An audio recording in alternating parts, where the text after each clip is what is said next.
Bienvenue dans cet épisode ou dans cette vidéo YouTube concernant le portrait astrologique de Sananas, qui est donc une vidéaste, créatrice de contenu, influenceuse, beauté et mode et que sais-je d'autre, car on ne sait pas tout sur les personnages publics. C'est l'une des pionnières du YouTube beauté pour ceux qui ne la connaîtraient pas en France, et c'est d'ailleurs l'une des plus suivies. En fait, ce sujet est une recommandation d'une abonnée à moi que je salue, qui s'appelle Letty. Elle va se reconnaître, que j'honore enfin car je l'avais promis ça depuis un moment. Mais je l'avais noté et de tous les thèmes qui sont en attente, c'est celui qui me parlait le plus en ce moment. Donc, nous lèverons le voile ici sur sa personnalité, quels sont les aspects cachés de Sana, qui elle est réellement, au-delà de comment elle-même se décrit, comment ses abonnés, plutôt ses fans la décrivent et aussi ses haters. Nous allons regarder quelle est sa carrière professionnelle, laquelle elle devrait suivre. Est-ce qu'elle est sur le bon chemin? Devrait-elle s'en écarter? Est-ce qu'elle a le talent pour le faire? Qu'est-ce qui fait qu'elle réussit autant et depuis aussi longtemps, même si elle est un peu en baisse de visibilité sur YouTube? On va regarder en ce qui concerne sa vie familiale qui est très importante pour elle et aussi sa vie intime, tout ce qui concerne la fertilité, la gestion des émotions. Donc on va regarder sa lune en détail, on va décrypter tous les aspects, tout ce qu'on peut savoir de manière symbolique à travers son thème de naissance, car vous savez que un thème de naissance, ça déshabille n'importe qui, même les plus secrets. Et enfin, nous allons scanner sa vie amoureuse. Quelle est la symbolique de sa vie amoureuse? Est-ce qu'elle est épanouie? Est-ce qu'elle va se marier? Va-t-elle avoir des enfants? Quel genre d'homme elle pourrait aimer? Ce genre de choses-là. Et enfin, je vous donnerai mon avis personnel sur le personnage et aussi quelques conseils astro d'interprétation. On va résumer tout ce que je vous ai dit car cette vidéo a pour premier objectif de vous instruire, mais aussi de vous divertir en même temps. J'ai oublié de le dire. Bienvenue sur Astrovagis. Alors, je commence par un disclaimer, car je ne sais pas quel public cette vidéo va m'attirer. Je sais que Sana a beaucoup d'abonnés jeunes. Elle a beaucoup de haters aussi de tous les âges. Donc, j'aimerais préciser tout de suite que, je ne suis pas voyante. Donc, l'astrologie et la voyance, c'est deux choses différentes. Il n'a pas besoin d'avoir des dons intuitifs, des dons extrasensoriels particuliers pour pouvoir être un bon astrologue. Avoir un esprit scientifique, avoir des connaissances solides sur les symboles astrologiques, ça suffit largement. Voilà. Surtout quand il s'agit d'astrologie individuelle, qui n'est pas de l'astrologie divinatoire, qui, elle, s'apparente à la voyance. Mais très peu de gens font ça sur Internet parce que, c'est compliqué. Il faut vraiment s'y connaître en astrologie. Et la plupart des gens ne s'y connaissent pas. Donc voilà, ce n'est pas de ça qu'il s'agit ici. Ici, je me base plutôt vraiment sur les symboles astrologiques. J'en parle tout le temps sur ma chaîne pour ceux qui ne suivent pas.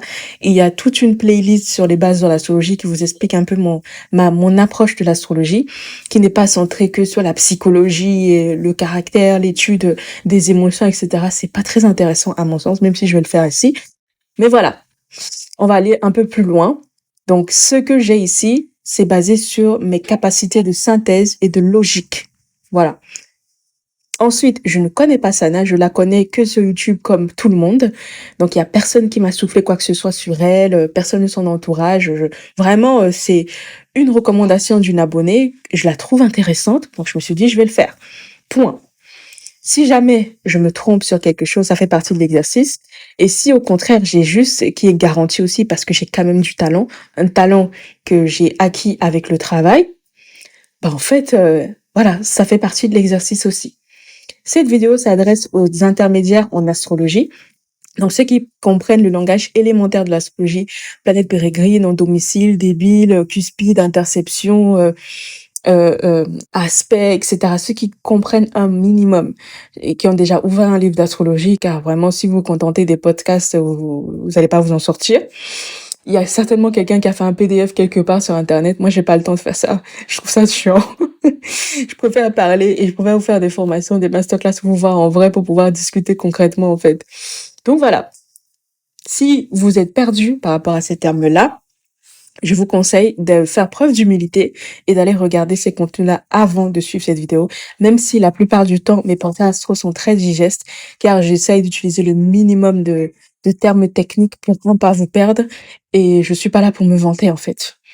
Enfin, si jamais Sana me fait un retour, c'est-à-dire qu'elle regarde ou un de ses proches regarde cette vidéo et considère que ça les expose un peu trop parce que Sana se donne beaucoup de mal pour garder sa vie privée et je respecte.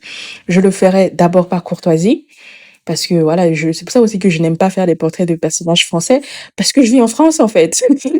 Et j'ai pas envie d'avoir des problèmes si jamais ces gens-là sont haut placés. Et aussi, bah, j'ai pas envie de m'attirer des ennemis pour rien, juste parce que je veux gagner un peu d'argent et faire des vues, ça m'intéresse pas. Vous connaissez mon style. Et aussi, évidemment, si par de grâce elle répond à certaines des questions, car je ne vais pas faire que affirmer ici, c'est très difficile d'affirmer quoi que ce soit sur quelqu'un qu'on ne connaît pas, à qui on n'a jamais parlé et, euh, et avec qui on n'a pas de lien en fait. Vous voyez ce que je veux dire? Donc il y aura beaucoup de zones d'ombre parce qu'elle partage très peu sur sa vie. J'ai dû fouiller longtemps pour trouver des choses et parce qu'elle a quand même mis 400, je dirais, oh putain. Je me suis bouffé du ananas, ça. Donc voilà. Et mais c'est très difficile d'affirmer à 100%. Donc vraiment, si jamais elle me fait un retour, je garderai sa confidentialité comme avec la plupart des gens que j'ai consultés et je supprimerai peut-être.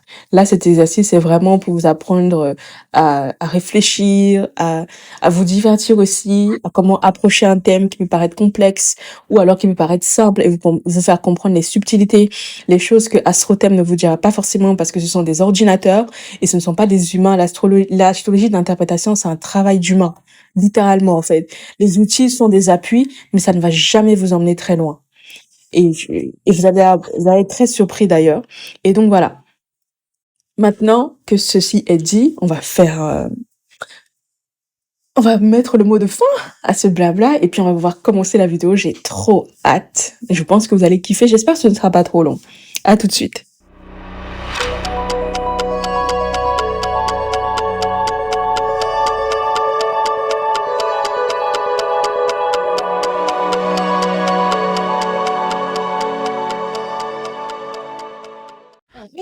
Commençons par les premières impressions en regardant le thème de Sana. Donc, Astrothème, quand vous regardez son thème sur Internet, vous dit qu'elle est Cancer, avec un ascendant Balance et une lune en Capricorne. La première chose que je remarque, c'est qu'elle n'est pas juste ascendant Balance, elle est aussi ascendant Scorpion. Tout simplement parce que vous avez le signe du Scorpion qui est partiellement intercepté dans sa première maison. Largement intercepté même d'ailleurs. Vous avez la cuspide de la deuxième maison qui commence à 25 degrés Scorpion. Donc clairement, elle est autant ascendant Balance qu'ascendant Scorpion, voire même plus. Et donc les maîtres de son ascendant seront donc la Lune, Vénus en Cancer, ici, et Saturne en Capricorne, qui sont les maîtres de la Balance. Et les maîtres du Scorpion, donc qui sont Pluton en Scorpion, qui est dans la première maison, donc dans la maison de l'ascendant. Mars en Lion, qui est conjoint au milieu du ciel, et Uranus en Capricorne, qui est dans la troisième maison. Donc c'est très important de remarquer ça tout de suite, car sinon toute votre interprétation pourrait être erronée. Ensuite, les premières choses que j'aime remarquer aussi, c'est la dignité des astres. Donc vous avez Pluton en Scorpion, Saturne en Scorpion et Mercure en Gémeaux qui sont en domicile. Donc ça, c'est très bien, c'est les meilleures positions des astres. Et à contrario, vous avez Jupiter en Gémeaux et la Lune en Capricorne qui sont, eux, en exil. L'astre le plus haut de son thème aussi, qui en fait une dominante automatiquement, c'est donc Mars en Lion, qui est conjoint au milieu du ciel.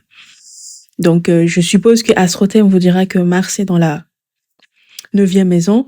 C'est pour ça que c'est important d'avoir un humain derrière, car non, Mars est à moins de 2 degrés de la cuspide de la 10e, donc il est quasiment sur le milieu du ciel et donc il est dans la 10e maison. Très important. Donc, ça change beaucoup de choses. Ensuite, vous avez d'ailleurs Mars qui est le seul astre angulaire. Je ne sais pas si vous l'avez remarqué tout de suite.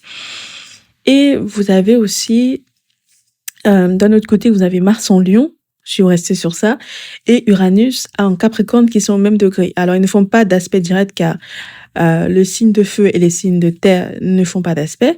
Mais c'est intéressant de remarquer que le même degré, car c'est les seuls dans ce cas de figure-là, dans tout le thème de naissance. Et d'ailleurs, vous remarquez aussi que Mars et Uranus sont les maîtres du Scorpion.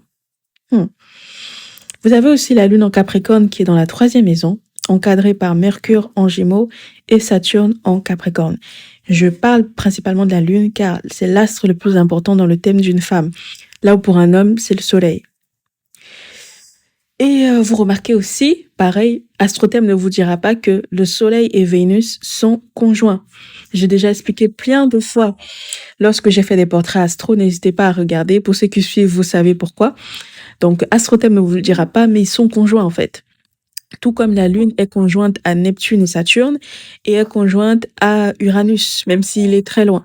Vous avez Uranus à 3 degrés Capricorne et vous avez la Lune qui est à 28 degrés Capricorne.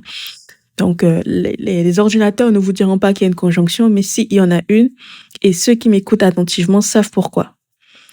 Et donc, pour terminer, les dominants de son thème seraient donc Mars, comme le dit Astrothème, par contre, là, c'est bien, Saturne aussi, et Vénus. Mais il faut pas oublier Neptune, car il est conjoint à Saturne, qui est le maître de l'ascendant. Ils ont une conjonction exacte, d'ailleurs. Voilà ce que j'ai à vous dire. Pour l'instant, c'est parti pour sa personnalité. Pour étudier le caractère de Sana, nous allons nous attarder sur plusieurs significateurs. Donc, pour ceux qui sont rigoureux, vous savez que c'est l'ascendant Balance et ses maîtres. Donc, l'ascendant Balance va colorer la nature de tout ce dont elle a hérité de ses ascendants. Pour ceux qui ont suivi la playlist récente sur les ascendants, qu'est-ce que ça signifie réellement? Et les planètes dans sa première maison qui vont nous aider à décrire sa personnalité, tous les legs qu'elle a eus. Donc ici, Pluton en Scorpion va jouer un grand rôle, plus le fait que l'ascendant soit indirectement aussi en Scorpion.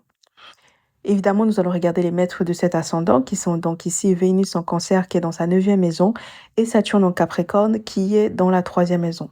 C'est important aussi de comprendre quelle est la dignité des maîtres d'ascendant. Saturne est en domicile et Vénus est pérégrine. Donc ici, naturellement, c'est Saturne qui prend le dessus pour décrire Sana, vu qu'il est plus fort.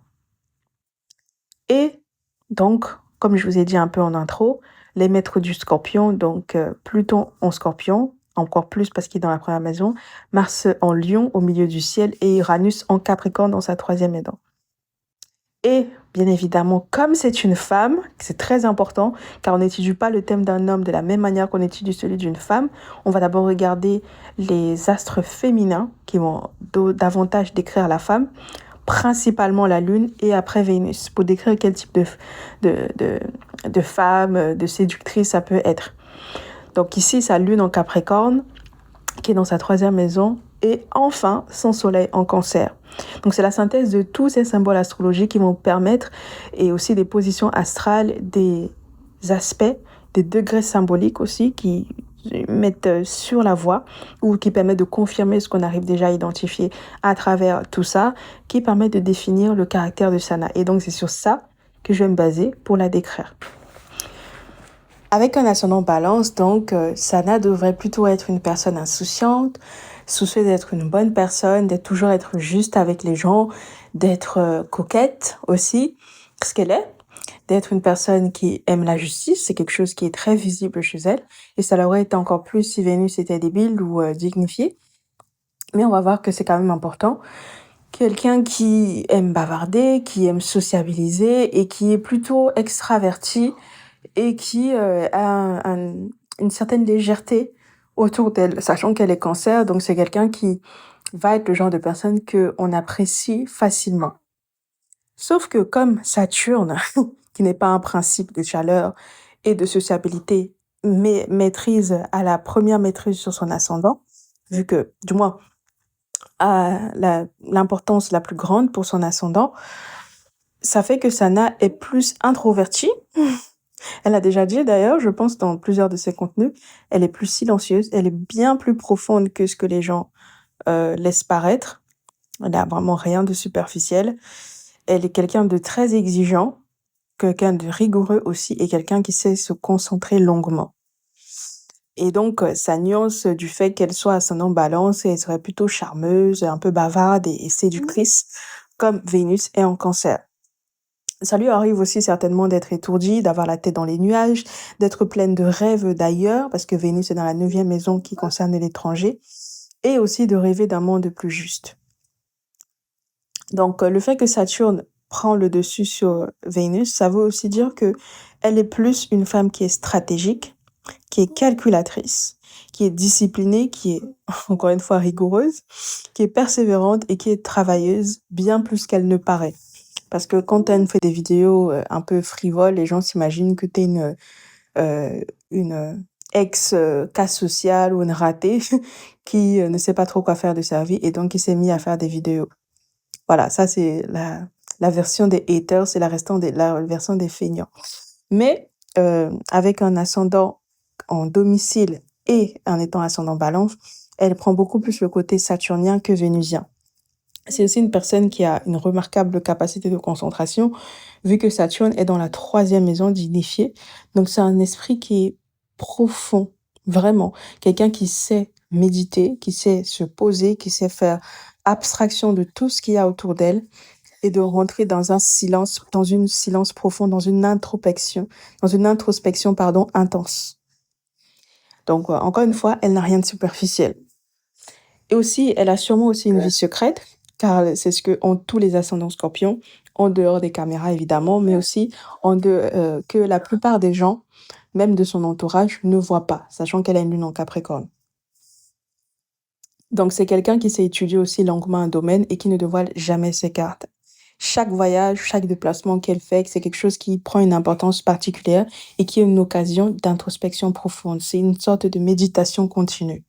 Car je pense qu'avec tout ça, c'est pas forcément quelqu'un qui va s'asseoir et méditer, mais qui va utiliser les expériences de sa vie comme méditation, parce qu'il y a de la méditation active aussi. Et tout ça est dû à Saturne en Capricorne, en domicile, dans la 3e maison, qui en fait aussi quelqu'un qui a un esprit très conservateur et prudent, appuyé par le fait que Saturne soit conjoint à sa lune. Donc, vu que Saturne est conjoint à sa lune et émet de l'ascendant, Saturne est davantage important. Son côté vénusien fait en sorte qu'elle aborde vraiment l'injustice. Donc, moi, je me demande, en la regardant, est-ce que c'est plus précisément l'injustice envers les femmes, signe du cancer, signe de sa Vénus, ou est-ce que ce sont les jeunes enfants, ou alors ce sont ses clients et ses abonnés, parce que le cancer symbolise le peuple, la foule, et donc ça concerne ses abonnés et ses clients et les marques qui l'engagent et toutes les autres activités qu'elle fait dont on n'est pas au courant. Euh, et les jeunes enfants qui est aussi symbolisé par le cancer et les femmes évidemment. Tout ça fait écho à son ascendant Scorpion et à son ascendant Plutonien aussi, qui lui la transforment en justicière. Vous remarquerez que la plupart des ascendants Scorpions sont des grands justiciers. C'est des gens qui se rebellent assez facilement, qui se rendent très vite en colère quand on titille cette partie d'eux, qui deviennent même méchants, qui peuvent très vite devenir agressifs, haineux et très revanchards. Donc, ça peut vraiment devenir des personnes sombres. Donc, toute cette lumière, son côté solaire qu'elle a naturellement, peut vite basculer vers quelque chose de très sombre. Et pour ceux qui regardent attentivement au-delà de l'apparence, en tout cas ceux qui font cet effort-là, je sais que c'est difficile dans notre ère, vous regardez même dans ses yeux ou dans la manière dont elle se maquille, la manière dont elle se maquille donne beaucoup de détails, révèle beaucoup sur son état émotionnel, déjà, parce que c'est une cancer. Et c'est son craft, c'est la partie sur laquelle elle passe le plus de temps dans sa vie, ça c'est très clair dans son thème. Et vraiment, la forme de maquillage, les couleurs qu'elle utilise montrent vraiment son état émotionnel. Et quand elle parle d'un sujet qui la fâche, je sais pas si vous remarquez que son visage s'assombrit instantanément, en fait. Bref. Donc, cette influence plutonienne, non bien intégrée, lui attire aussi beaucoup d'ennuis et multiplie les crises identitaires qu'elle vit et aussi les angoisses qui vont avec le fait d'être ascendant Scorpion et d'avoir Pluton comme maître juste dans sa première maison. Je souligne aussi que c'est une personne qui est très ambitieuse et son ambition se voit de deux manières. C'est une personne qui est ambitieuse parce que ses actes et son métier sont motivés par la passion et aussi la quête d'or. Je le dis pourquoi? Parce que le maître de sa première maison, qui est Mars, est aussi maître de sa 6e maison en Bélier et il est en Lion, qui signifie l'or, donc l'argent. Donc c'est quelqu'un qui a toujours exprimé clairement que la beauté et la mode sont ses passions depuis l'enfance. Mais il y a aussi un désir sous-jacent, caché, je ne sais pas, d'or. De l'or qui vient comme conséquence du fruit de son travail. Je l'explique. Mars est en Lion. Mars en Lion, littéralement, c'est une image symbolique du désir d'or. Mars, ici, est soumis au Soleil qui est en Cancer, qui lui est conjoint à Vénus. Vénus qui symbolise les fruits. On en a vu pour ceux qui ont suivi ma vidéo sur les fruits, pour ceux qui ont eu le badge à un moment donné. Et donc, la recherche d'or produit des fruits multiples. Multiples car Vénus est en Cancer, qui est le signe de la Lune qui symbolise la multiplication. Et en abondance car c'est dans la 9e maison. La maison qui est associée à Jupiter, l'abondance matérielle. Donc ça, c'est le sens du Soleil et de Vénus dans cette 9e maison. J'espère que vous avez compris. Vous pouvez réécouter si nécessaire. Sa volonté d'ascension financière est aussi soutenue par sa fratrie. Vous avez Mars en Lion qui est en sextile à Mercure en Gémeaux. Mercure qui signifie les frères et sœurs. C'est aussi une femme qui vraiment ne parle pas beaucoup, sauf quand on la branche, quoi.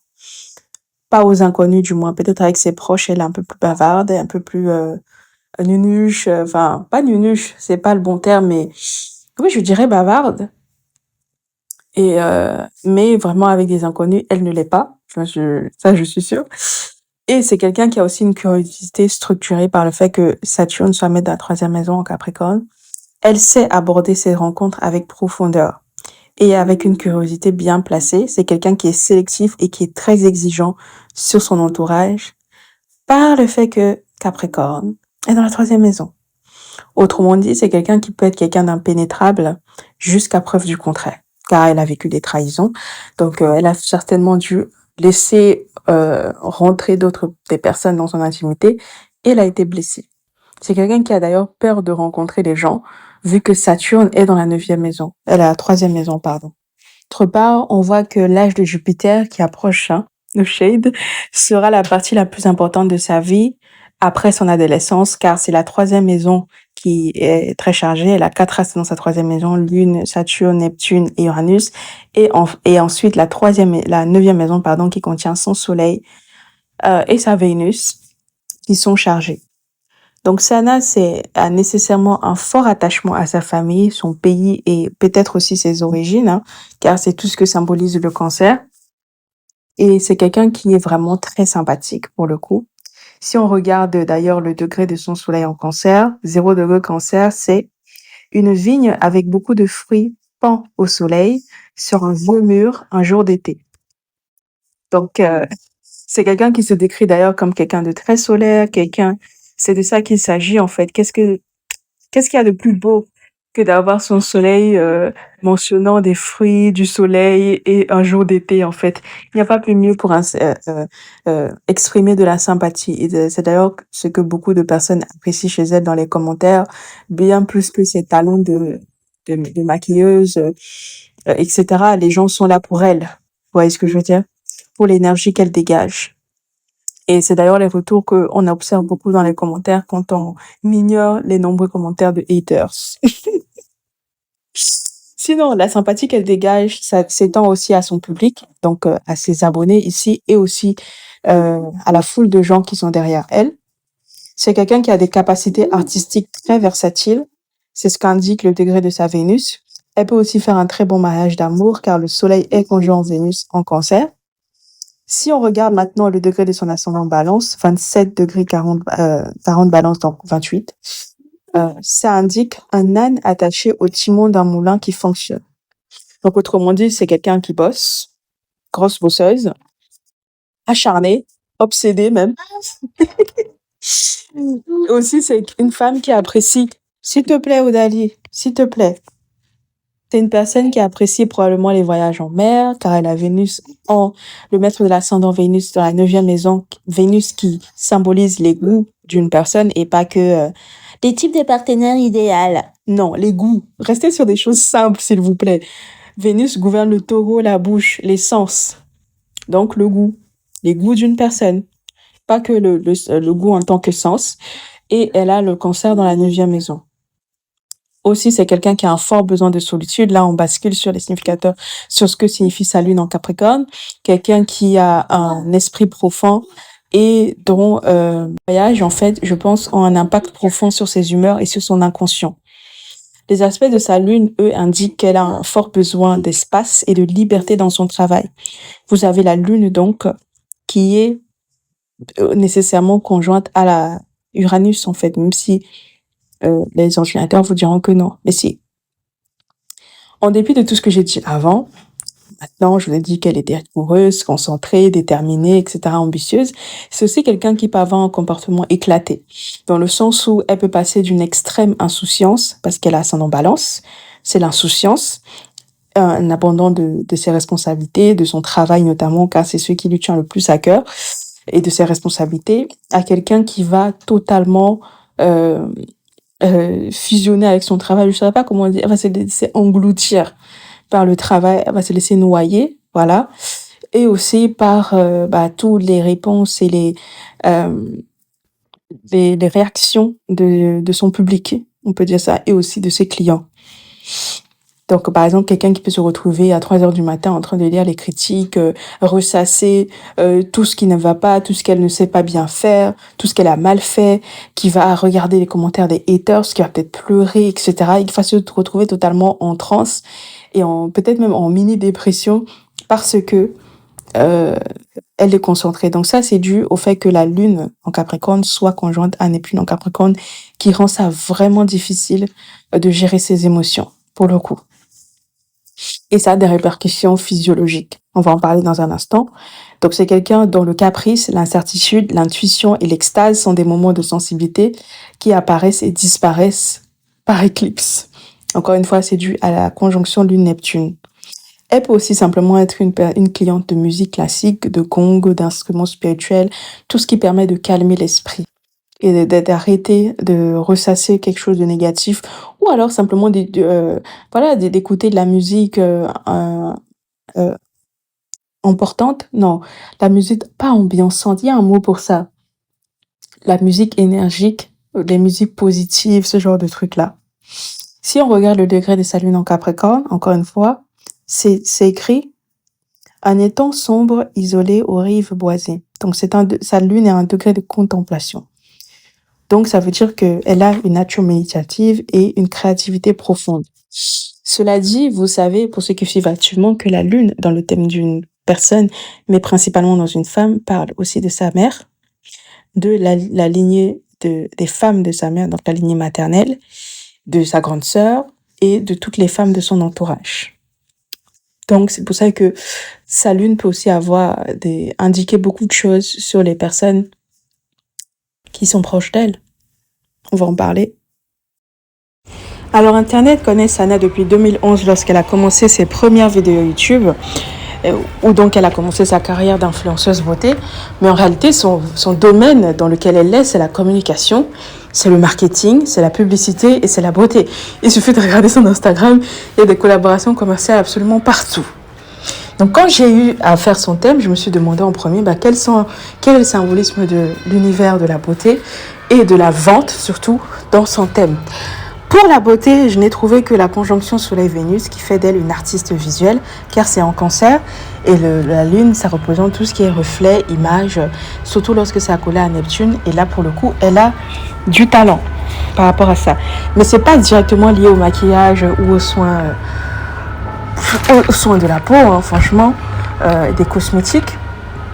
Mais bon, on va dire qu'il y a quand même un lien, ça fait d'elle une artiste, ce qui justifie le fait qu'elle soit douée, qu'elle donne des bons conseils par rapport à cela et qu'elle soit une bonne image en fait, un beau visage pour représenter le soin de soi, la beauté, etc. en ce qui concerne les femmes. Maintenant, l'attrait pour la publicité, là par contre c'est chargé. Et aussi les nouveaux canaux de communication est signifié par la conjonction Lune-Uranus en Capricorne dans la 3e maison. Et aussi, d'ailleurs, elle pourrait séduire beaucoup par ses écrits, car vous avez Mercure, qui est le significateur général du travail, et ici, qui est dans la 8e maison, qui est conjoint à Jupiter en Gémeaux dans la 8e, fait qu'elle pourrait être une très bonne écrivaine si jamais elle se prête au jeu. Même en prenant un prêtement, je pense qu'elle aura quand même le regard sur le manuscrit final. Donc, je pense qu'elle serait très bien là-dedans. Mais bon, je pense qu'elle y a déjà pensé. Elle est assez futée. Je tiens aussi à souligner que c'est une personne très ambitieuse, déjà parce que je l'ai mentionné plus tôt. Mars est le maître de la 1e et de la 6e maison en Bélier. Et il est en Lion. Et l'amour pour la mort, d'ailleurs, est marqué aussi, pareil, par Lune-Uranus. La nouveauté, les expressions authentiques, etc. L'expression de soi authentique. En ce qui concerne le fait qu'elle a un contenu rassurant, illuminant, solaire, apaisant, ça c'est dû à sa lune Neptune en conjonction. Ce sont des termes en fait que je n'ai pas pris au hasard car c'est des termes qui reviennent souvent dans les commentaires de ces vidéos. J'ai dû scanner une centaine de vidéos et en fait les commentaires positifs utilisent tous le mot apaisant. Et ça c'est vraiment lune Neptune qui confère à chaque personne qu'il a un pouvoir de guérison. Après ça peut basculer vers des trucs sombres, vers l'échappatoire, l'utilisation de plantes addictives ou de drogue ou d'alcool, hein, évidemment. Il s'agit des eaux, mais bon. Vous connaissez, je pense pas que ce soit le cas là. Je ne pense pas, personnellement. Parce que sa lune a un degré de contemplation. Quoique peut-être qu'elle utilise des trucs pour planer, hein, qui sait. Mais j'ai plus l'impression que c'est de la méditation. Bref, quoi qu'il en soit, son milieu du ciel, donc qui est la première chose qu'on doit regarder lorsqu'on regarde la carrière d'une personne, qui définit le destin général, le destin social de la personne, est à un degré de prouesse. Je vais vous lire ce qui est écrit pour 6 degrés Lion. 2 épées croisées au-dessus d'un gantelet formant un écusson. Donc c'est quelqu'un qui va réaliser pas mal de choses exceptionnelles, ne serait-ce que par ses origines, son parcours, malgré tous les embûches qu'on va lui mettre, tous les ennemis qu'elle a, tous les gens qui sont jaloux d'elle. Le carré à Pluton, hein, elle a beaucoup d'ennemis, mais surtout son plus grand ennemi, c'est elle-même. Hein. Elle a Mars, encore une fois, qui est maître de son ascendant, et elle a Pluton aussi, qui est dans la première maison. Mais sachez qu'elle va vaincre ses ennemis. En fait, c'est un combat contre l'invisible, contre l'invisible, en fait, qu'elle-même. Il est invisible ici. Pour moi, ça peut être plus de choses. Ça peut être d'autres gens qui se cachent dans son entourage pour lui faire du mal. Mais pour moi, ça peut être ses angoisses personnelles, ses peurs, ses blessures, ses traumas, etc. Parce que Pluton est dans la première maison, donc c'est quelqu'un qui doit faire des crises de panique, des crises d'angoisse très fortes. Parfois peut-être penser à des idées noires ou faire du mal à quelqu'un, commettre un crime. Hein. C'est Pluton, hein. On est dans le dur, on est dans les aspects les plus sombres de l'esprit, de l'espèce humaine. Donc voilà, elle doit vraiment être prise de ça, mais après, comme je vous dis, comme Mars en Lion, c'est littéralement un combat victorieux, ça veut dire qu'elle aura le fin mot de l'histoire, qu'elle va gagner. En fait, désolé les haters. Après, je dirais enfin que Sananas a tout intérêt, a tout intérêt à se spécifier dans un domaine technique, car c'est vraiment là la clé de sa liberté. C'est-à-dire que j'ai l'impression qu'elle doit développer une forme d'ingénierie, que ce soit théorique ou pratique, matérielle du moins, pour qu'elle puisse s'en sortir. Qu'elle génère du gros cash tout d'un coup, ou je ne sais pas, peut-être qu'elle enseigne, bon, je ne pense pas qu'elle ait des capacités d'enseigner, mais qu'elle ait vraiment une technique à elle pour rassembler des gens, pour vendre des produits, pour commercialiser quelque chose, régler un problème. En ce qui concerne la beauté, j'en sais rien, la beauté, la technologie, je pense que si elle trouve quelque chose entre ces deux domaines, elle peut vraiment réussir. Voilà. Moi, c'est ce que je le conseillerais, mais pour résumer, vraiment, elle est dans le bon domaine, à la vente, tant qu'elle reste là-dedans, c'est très bien. Et les réseaux sociaux confèrent une certaine liberté parce que tu peux travailler un peu de n'importe où. Tant qu'il y a une connexion Internet, il faut que tu t'assures juste de ça. La preuve, je le fais en ce moment. Voilà, et je dirais aussi que c'est un peu ce qu'elle a fait parce que pendant longtemps, elle a dit elle-même qu'elle a appris à monter ses propres vidéos et aussi qu'elle modifiait elle-même ses photos Instagram. C'est très récemment qu'elle a pris quelqu'un. Hein. Et ça, c'est conféré par l'aspect Lune Neptune qui lui donne un talent vraiment naturel pour la photographie, pour le cinéma, mais tout ce qui est du domaine éphémère en général. Vendre des illusions, vendre des chimères. Et quand je dis des chimères, c'est pas tromper les gens, hein, être dans les escroqueries, c'est vraiment vendre du fantastique, vendre de l'extraordinaire, quelque chose d'irréel, mais qui fait rêver, qui fait voyager. Ça, c'est vraiment les domaines dans lesquels elle peut être. Donc, elle pourrait très bien vendre des bateaux high-tech. Alors, en ce qui concerne sa vie familiale et son intimité, accrochez-vous car c'est un peu plus mouvementé. Le significateur particulier de l'étranger dans son thème, qui est ici la lune en Capricorne, car il est maître de sa 9e maison en Cancer, et aussi le significateur général, donc dans tous les thèmes de la famille, de la mère, de la patrie, du pays d'origine, de la communauté, du clan, etc. Et aussi de la grande sœur, c'est la lune encore, qui est en exil. Donc, qu'est-ce que ça signifie pour elle quand l'astre qui symbolise sa mère et son foyer et l'étranger est en exil? Petit rappel d'ailleurs, d'abord, un astre en exil, ça veut simplement, c'est un homme banni de sa demeure, séparé des siens par éloignement. Et en plus ici, tout se fait en Capricorne. Donc, ceci signifie que soit ça concerne directement Sana, donc peut-être qu'elle, elle a quitté son pays d'origine pour venir s'installer en France, et donc elle s'est éloignée de sa famille, ou alors ça veut dire que c'est sa mère qui l'a fait. Et je pense que j'ai la réponse, c'est sa mère, parce que sa mère est née et a grandi au Maroc, et elle s'est donc exilée en France, où Sana est née. Donc, autrement dit, sa mère vient de l'étranger, car la lune est maître de la 9e maison, et s'est exilée en France par amour pour son père, car le soleil et Vénus sont dans la 9e maison. Le soleil, c'est en analogie avec le père. Bravo, vous êtes bon. Donc, malgré tout, malheureusement, cet amour a été interrompu brusquement par l'accident de route mortel que son père a vécu sur la route. Et cela se voit par l'opposition de son soleil en Cancer à Saturne et Neptune en Capricorne. Donc Saturne qui concerne l'enfermement, parfois la mort, traditionnellement, et aussi Neptune qui concerne l'éloignement.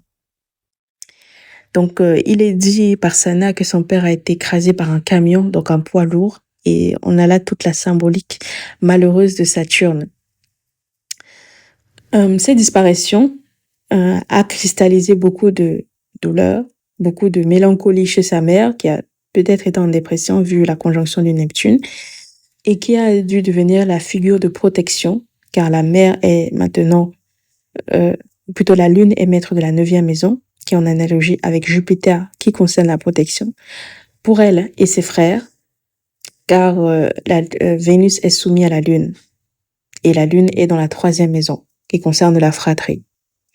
Donc on peut aussi dire que sa mère est devenue le père et la mère, plutôt indirectement, parce qu'elle a porté des charges lourdes, en fait, sur ses épaules.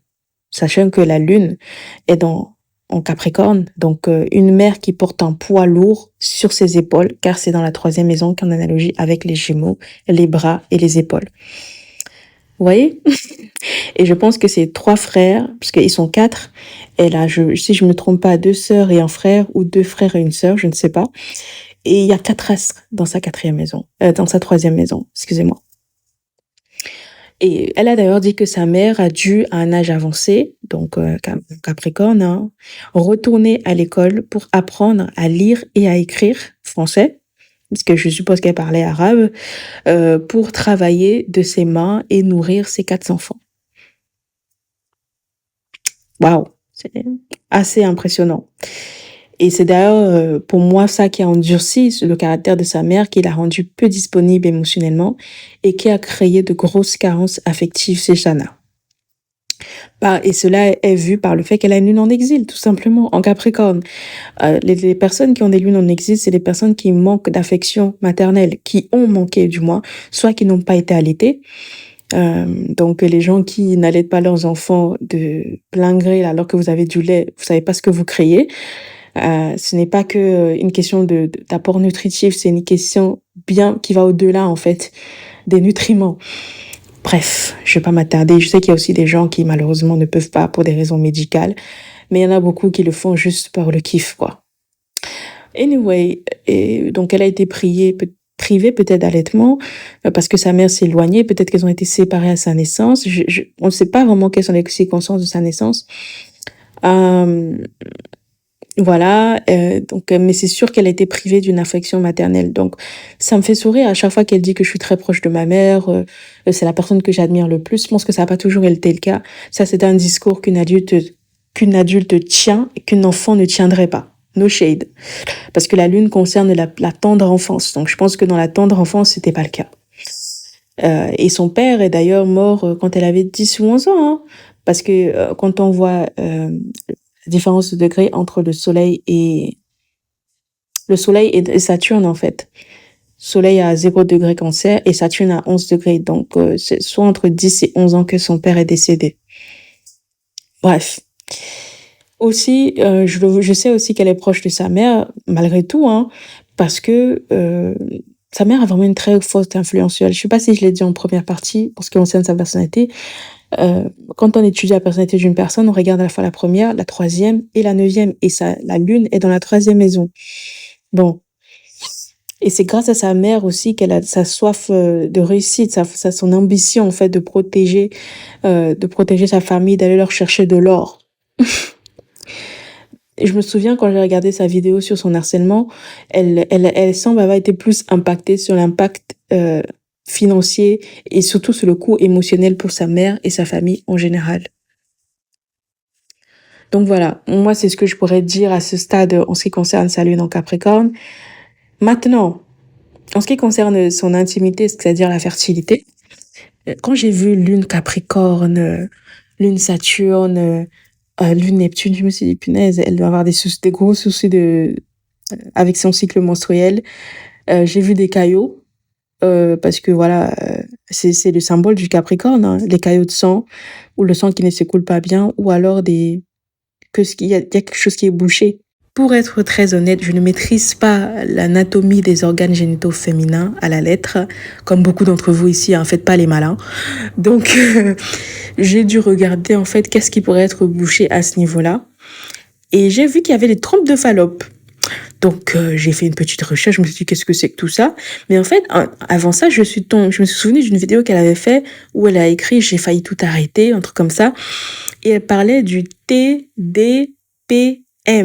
Donc, je vais vous dire ce que c'est le trouble dysphorique prémenstruel. Et là, je me suis dit, waouh, GG. Donc, je vais vous lire ce que ça dit. C'est une forme sévère de syndrome prémenstruel, donc le SPM, que beaucoup de femmes ont certainement. Il se caractérise par des symptômes émotionnels intenses tels que l'irritabilité, la dépression, l'anxiété, les pensées suicidaires, et qui souviennent principalement pendant ou uniquement la phase lutéale du cycle menstruel, c'est-à-dire la semaine qui précède les règles. Waouh, je me suis dit, ah ouais, ça c'est chaud ça. Donc ça répond à ce que je vous ai dit concernant le fait que elle peut avoir un comportement éclaté plutôt, instable par lune Neptune. Voilà, la plupart du temps, elle peut être très orientée, concentrée, mais aussi elle peut aussi avoir des émotions extrêmes, prenantes, angoissantes, des crises de panique. Elle a dit dans sa vidéo, je me suis dit, punaise, j'avais écrit ça et je me souviens de cette vidéo. C'est peut-être mon inconscient qui s'était souvenu de ce qu'elle avait dit dans cette vidéo et j'ai juste recraché ça parce que bon, je suis pas douée en astrologie. Mais c'est quand même fou en fait la coïncidence quoi. Je me suis dit waouh, damn. Bref, j'avais vu juste. Et donc quand tu lis tout ça, tu te dis mais est-ce qu'elle peut avoir des enfants en fait? Moi je dirais a priori non.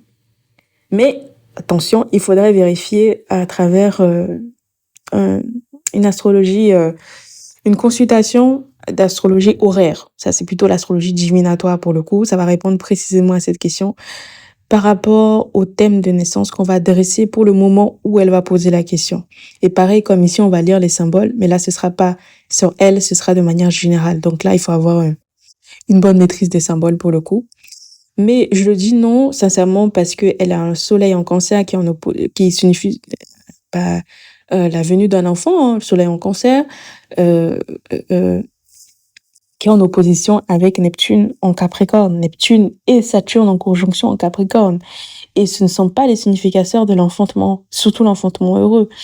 Donc, soit elle n'en aura pas, clairement, elle doit avoir un problème gynécologique au niveau de sa fertilité qui l'empêche d'avoir des enfants parce que Saturne empêche, Saturne ralentit, Saturne bloque. Donc, il y a quelque chose qui est bloqué. Si c'est pas les trompes de Fallope, ça doit être autre chose. Ou alors elle en aura très tard et dans la douleur, sous césarienne, anesthésie profonde par le fait qu'elle est la lune conjoint à Uranus, Uranus qui est le symbole de la chirurgie, etc. Donc voilà pour ce que j'ai à vous dire pour l'intimité de Sana. J'espère que ça vous a appris quelque chose et franchement, beaucoup de courage à elle parce que ça doit pas être facile ça. Que c'est une femme qui souffre de carence émotionnelle, qui souffre de manque d'affection profond de la part de sa mère, qui peut-être n'arrive pas à exprimer. Elle a vécu très longtemps chez sa mère, hein. Ça fait pas longtemps qu'elle a déménagé, si je me souviens bien. D'ailleurs, il y avait des gens qui se moquaient d'elle sur Internet. Ils sont tellement idiots. Et en fait, je comprends en fait, je comprends totalement en regardant son thème avec un peu plus d'attention. Et c'est quelqu'un qui doit avoir beaucoup de mal à gérer, à coaguler ses émotions. À gérer ses émotions pendant la période menstruelle. C'est une période super intense pour elle et qui demande beaucoup. Et, euh, et ouais, ça doit pas être facile, hein. Franchement. Pour terminer, abordons sa vie sentimentale. Donc, les questions que je me suis posées, c'est peut-elle facilement s'épanouir en amour? Peut-être va-t-elle se marier? Quel type de mariage elle va faire? Les mariages d'affaires, les mariages d'amour, etc. Est-ce qu'elle fait le bon choix de partenaire amoureux? Par exemple, sinon pourquoi? Si elle peut s'épanouir, sinon pourquoi? Etc. Donc, pour les significateurs donc de l'amour dans son thème, vous avez son soleil en cancer, évidemment. Pour ceux qui sont déjà habitués, vous savez que c'est le premier significateur de l'amour dans tout thème et du mari dans le thème d'une femme. Vous avez le maître de la 5e maison qui est ici Neptune, qui est conjoint à Saturne. Quand on revient à Neptune. Vous avez aussi Vénus pour les unions légales. Vénus aussi, car elle est maître. Ah oui, elle est maître de la 5e maison. J'avais pas pensé comme ça, c'est vrai. Je m'étais arrêtée sur Neptune, effectivement. Qui est Neptune. Oh là là, Neptune qui est en opposition avec Vénus et Saturne. Oh non. Et waouh, je viens de remarquer un truc là d'ailleurs. Et bon, ce qui concerne la sexualité, la 8e maison, car ça fait partie intrinsèque de la vie amoureuse, hein, que vous le vouliez ou non. Et en fait, les conclusions, elles sont pas bonnes. Parce que j'ai écrit que Sana a une vie amoureuse marquée par la désillusion, par des nombreuses trahisons et séparations ou de secrets empoisonnant la confiance et l'harmonie de l'expression sentimentale. Et c'est quelqu'un qui doit sûrement vivre sur la retenue, car Neptune est maître de la 5e maison et il est en Capricorne, et qui doit avoir des gestes d'amour très limités. Donc, et je pense pas, comme il a son nom balance, la Vénus en cancer, je pense pas que ce soit tout le temps, je pense que c'est vraiment à certaines périodes précises.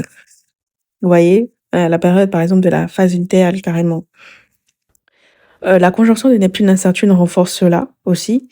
Et je vous parle de désillusion, de trahison, parce que Neptune, hein, c'est la nature de Neptune, c'est la nature des poissons dans la 5e maison. C'est quelqu'un qui doit beaucoup se sacrifier en amour, qui doit beaucoup donner. Mais comme elle aime son travail, elle est amoureuse de son travail. Et c'est une des choses les plus importantes de son thème, car le maître de sa 6e maison est l'astre le plus haut de son thème. C'est quelqu'un qui peut peut-être fuir son partenaire ou se séparer d'elle volontairement pendant une période prolongée pour justement ne pas avoir à affronter l'intimité émotionnelle. Je sais pas si vous vous rendez compte en fait de ce que ça signifie. Euh, hmm.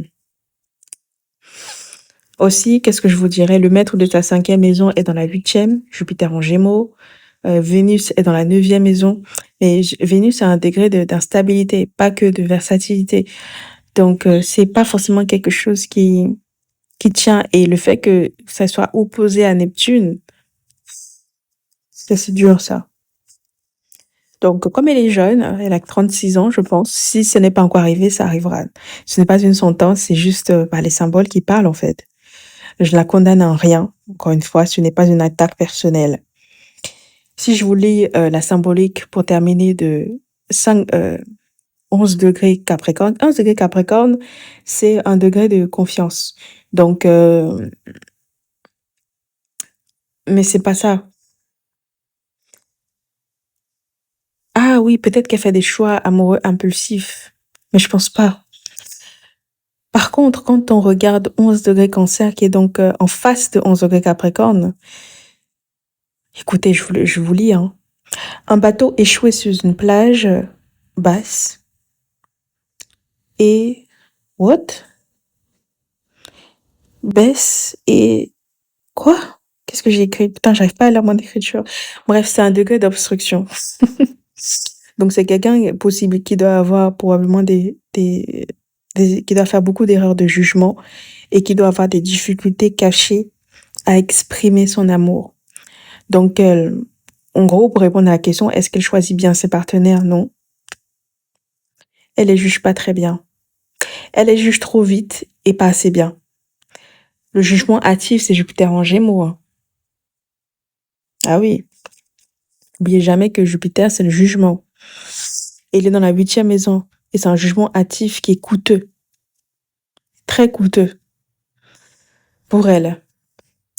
Pour ce qui concerne sa sexualité, il n'y a pas grand-chose à dire. C'est très mental, c'est très intellectuel, c'est pas sensuel. Je ne saurais pas comment le dire. Après, la lune est dans la 12e maison, donc ouf.